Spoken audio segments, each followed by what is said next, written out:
Halo dan selamat datang di sesi kupas tuntas kita.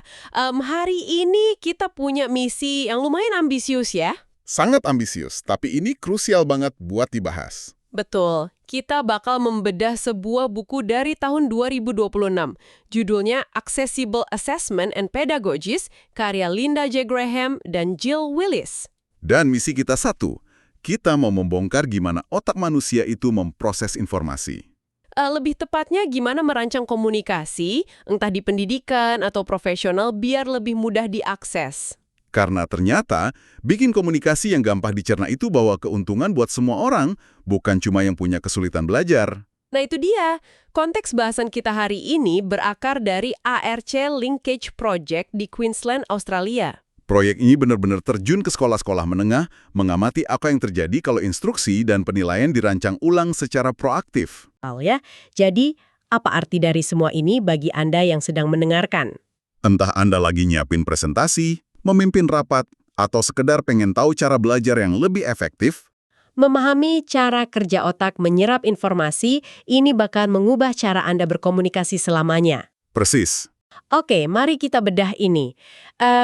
Graham dan Willis punya metafora yang keren banget soal cara otak menyerap informasi. Metafora infrastruktur ya? Iya, jadi bayangkan bahasa, teks yang kita baca atau dengar itu sebagai jalan tol. Jalan tol informasi yang penuh kendaraan berkecepatan tinggi. Dan perhatian atau attention itu adalah palang pintu tolnya. Palang pintu ini yang menyaring kendaraan mana yang boleh lewat dan mana yang disuruh putar balik. Nah, lolos dari pintu tol itu baru tahap pertama. Setelah itu, kendaraan informasi harus lewat yang namanya memori kerja atau working memory. Yang diibaratkan bukan sebagai jalan raya lebar, tapi jalan pedesaan yang sempit dan pendek di balik pintu tol tadi. Kapasitasnya sangat terbatas ya. Sangat. Baru setelah informasi ini berhasil ngelewatin jalan sempit itu tanpa kecelakaan, dia masuk ke memori jangka panjang. Yaitu semacam alam semesta luas tempat pengetahuan kita disimpan permanen. Yang sangat menarik di sini adalah gimana metafora jalan sempit itu mendasari cognitive load theory atau teori beban kognitif. Gimana tuh penjelasannya? Jadi, saat memproses informasi, otak kita ngadepin dua jenis beban kognitif. Pertama, beban kognitif intrinsik. Ini kayak kerumitan asli dari materi itu sendiri ya. Betul, ini tantangan wajar karena materinya emang menantang.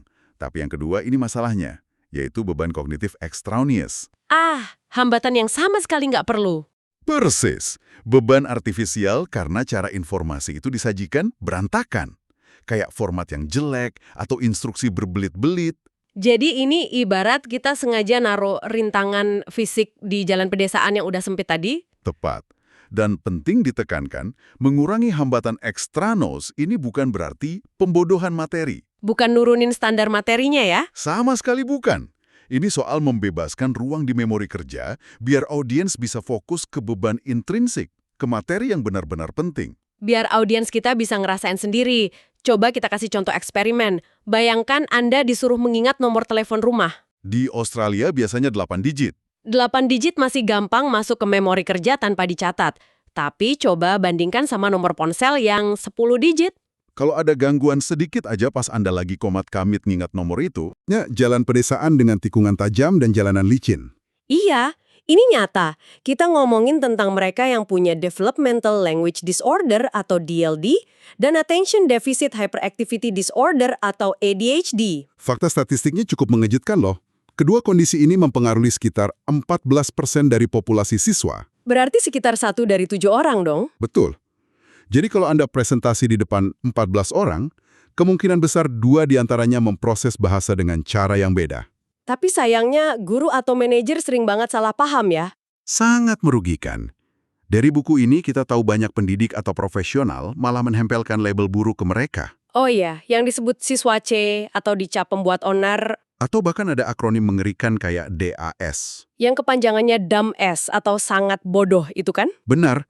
Padahal di balik perilaku yang dianggap mengganggu itu, ada kesulitan bahasa atau filter perhatian yang lagi macet total. Jalan pedesaannya lagi penuh sesak. Dan temuan dari penelitian tadi sangat bikin miris. Dari 63 siswa yang diidentifikasi punya kesulitan bahasa atau perhatian, Berapa banyak yang nggak pernah ketahuan sebelumnya? 2/3-nya. 42 siswa tidak pernah diidentifikasi sebelumnya. Wah, mereka benar-benar bersembunyi di depan mata. Mereka berjuang dalam diam di lingkungan yang nggak mendukung cara otak mereka bekerja. Ini ngingetin saya sama miskonsepsi medis yang sering kita dengar. Orang sering mikir, oh dia ADHD, kasih aja obat, beres. Itu keliru banget. Obat ADHD itu cuma menekan gejala, kayak bantu ngontrol hiperaktifnya. Tapi obat nggak bisa ngajarin keterampilan retensi memori kerja, kan? Apalagi memperbaiki struktur presentasi Anda yang berantakan. Jelas nggak bisa. Solusi sebenarnya ada di penyesuaian cara kita berkomunikasi. Jika kita hubungkan ini dengan gambaran yang lebih besar, Kita masuk ke pergeseran menuju model sosial disabilitas. model ini memandang disabilitas dengan cara yang beda ya. Sangat beda. Model medis memandang disabilitas itu kecatatan di dalam diri orangnya. Tapi model sosial bilang disabilitas itu adalah hasil interaksi. Interaksi antara keterbatasan orang itu dengan hambatan eksternal dari lingkungan. Tepat, ada cerita dari Linda Graham di sumber kita yang sangat pas buat ilustrasi ini. Oh, yang soal alat bantu dengar itu? Betul. Beliau kan punya gangguan pendengaran dan pakai alat bantu dengar seharga $10.000. Secara logika medis, alat mahal itu harusnya langsung memperbaiki masalahnya secara instan. Tapi nyatanya nggak otomatis begitu. Kalau suaminya bicara dari ruangan lain tanpa menggerakkan bibir dengan jelas, Atau ngomong membelakangi dia, alat itu cuma bakal memperkeras suara gumaman yang nggak karuan bentuknya. dan otaknya harus kerja 2 kali lipat buat menebak kata apa yang hilang dari gumaman itu. Itu namanya kerja ganda atau double shift. Sangat amat melelahkan secara kognitif. Hal yang persis sama juga dialami siswa yang mencoba memproses instruksi yang rumit di kelas. Energi mereka habis cuma buat nebak maksud instruksinya, bukan mikirin materinya. Makanya kita butuh inovasi seperti desain universal. Analoginya paling enak pakai contoh trotoar jalan. Curb cuts atau jalur landai di trotoar itu ya. Benar, inovasi ini pertama kali dibuat di Michigan tahun 1945 khusus buat veteran perang pengguna kursi roda. Tapi coba lihat sekarang, inovasi itu membantu siapa saja. Semua orang tua bawa kereta bayi, pelancong yang nyeret koper. Sampai orang yang lagi jalan santai sambil natap layar ponsel juga tertolong. Intinya, menghilangkan hambatan untuk satu kelompok minoritas pada akhirnya akan mempermudah akses bagi semua orang di ruangan itu. Luar biasa kan dampaknya? Mari kita lihat gimana ini diaplikasikan di dunia nyata. Skala masalahnya gede banget. Di Australia aja, ada sekitar 57 juta lembar tugas dibagikan ke siswa tiap tahun. Dan seringkali, dokumen-dokumen ini dipenuhi hambatan visual dan prosedural. Tabel yang rumit, font bertumpuk, atau instruksinya nggak konsisten. Ada studi kasus nyata dari penelitian ini di kelas bahasa Inggris kelas 10. Kelas unggulan loh ini. Oh, kisah Pak Guru Wesley?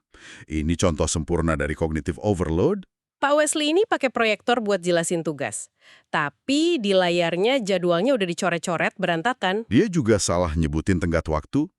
Di layar tulisannya minggu ke-6, tapi dia ngomong minggu ke-5. Belum lagi istilah yang dia pakai gonta-ganti. Awalnya nyebut story, terus jadi noir crime story, terus ganti lagi imaginative narrative.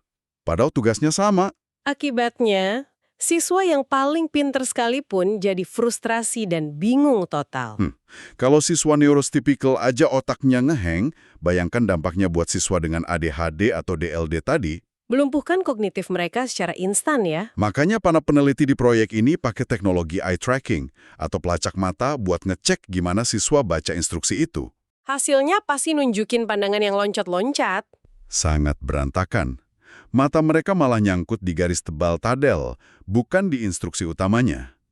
Mereka nyari titik fokus, tapi tertolak oleh desain yang kacau. Dari data itu, peneliti ngasih solusi buat menyederhanakan tata letaknya kan. Mereka pakai shadow boxes atau kotak berbayang halus khusus untuk menyorot bagian penting dan menyeragamkan istilah yang dipakai. Dengan mereduksi hambatan ekstrenius ini, semua siswa bisa langsung fokus ke tugas aslinya. Tanpa tersandung format yang membingungkan, kemampuan asli mereka akhirnya bisa terlihat. Luar biasa, jadi mari kita tarik benang merahnya. Membangun komunikasi yang mudah diakses itu bukan sekedar formalitas basa-basi. Sama sekali bukan. Itu adalah fondasi mutlak. Supaya pesan kita bisa ngelewatin pintu tol perhatian dan masuk ke memori jangka panjang audiens tanpa nabrak rintangan. Dan ada satu poin penting lagi yang harus kita ubah, yaitu bahasa yang kita gunakan. Terkait istilah kebutuhan pendidikan khusus atau special educational needs itu ya. Benar. Istilah ini sangat bermasalah. Dia menciptakan mentalitas kita versus mereka. Belum lagi sejarah kelamnya. Istilah ini terkait dengan ideologi tahun 1930-an era Nazi Jerman soal pelabelan merendahkan seperti pemakan yang tidak berguna. Mengerikan, mengubah bahasa kita ke arah hak asasi manusia dan aksesibilitas standar adalah langkah awal yang nggak bisa ditawar. Jadi untuk Anda yang mendengarkan, bawa wawasan ini ke tempat kerja atau sekolah Anda. Lain kali kalau ada rekan atau siswa yang kelihatan nggak memperhatikan presentasi Anda, Tanyakan pada diri sendiri. Jangan-jangan jalan pedesaan memori kerja mereka sedang dipenuhi rintangan yang Anda ciptakan sendiri dari desain yang buruk. evaluasi desain informasi Anda sebelum menyalahkan audiens. Tepat sekali. Sebagai penutup, saya punya satu pertanyaan provokatif untuk Anda renungkan setelah sesi ini selesai. Silakan. Jika kita terus-menerus menyampaikan informasi dengan cara yang sama sekali tidak sejalan dengan arsitektur kognitif manusia, Apakah kita benar-benar sedang mengajar dan berkomunikasi? ataukah kita hanya sedang berbicara sendirian di ruang yang penuh sesak? Pikirkan itu baik-baik saat Anda membuat presentasi berikutnya.